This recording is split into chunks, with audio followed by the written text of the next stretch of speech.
Donald Trump annonce vouloir stopper le délire transgenre dès son retour à la Maison-Blanche. Je signerai des décrets pour exclure les transgenres de l'armée et de nos écoles primaires, de nos collèges et de nos lycées. Nous empêcherons les hommes de participer au sport féminin.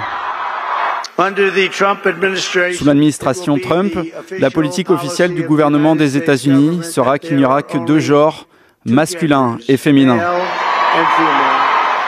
Le président élu des États-Unis, Donald Trump, a récemment réitéré son intention de mettre fin à ce qu'il appelle le délire transgenre dès son investiture prévue le 20 janvier prochain. Cette déclaration s'inscrit dans une série d'annonces visant à restreindre les droits des personnes transgenres aux États-Unis. Développement. Lors d'un discours prononcé à Phoenix, en Arizona, Donald Trump a affirmé que la politique officielle des États-Unis sera qu'il n'y a que deux genres, hommes et femmes. Il a détaillé plusieurs mesures qu'il entend mettre en place dès son entrée en fonction. Interdiction des soins de transition pour les mineurs. Trump prévoit de signer des décrets interdisant les traitements médicaux liés à la transition de genre pour les enfants, qualifiant ces pratiques de mutilation sexuelle. Exclusion des personnes transgenres de l'armée. Le futur président souhaite rétablir l'interdiction pour les personnes transgenres de servir dans les forces armées américaines, revenant ainsi sur les politiques inclusives mises en place par l'administration précédente.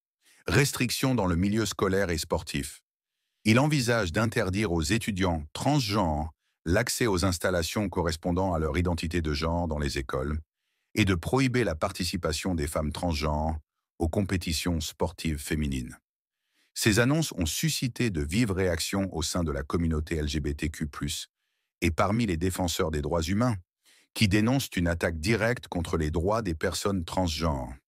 Ils craignent une augmentation des discriminations et une détérioration de la santé mentale et physique des personnes concernées.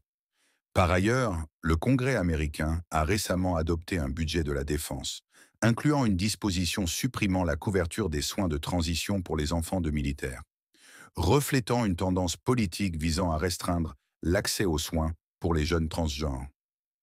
Les intentions affichées par Donald Trump marquent un tournant significatif dans la politique américaine concernant les droits des personnes transgenres.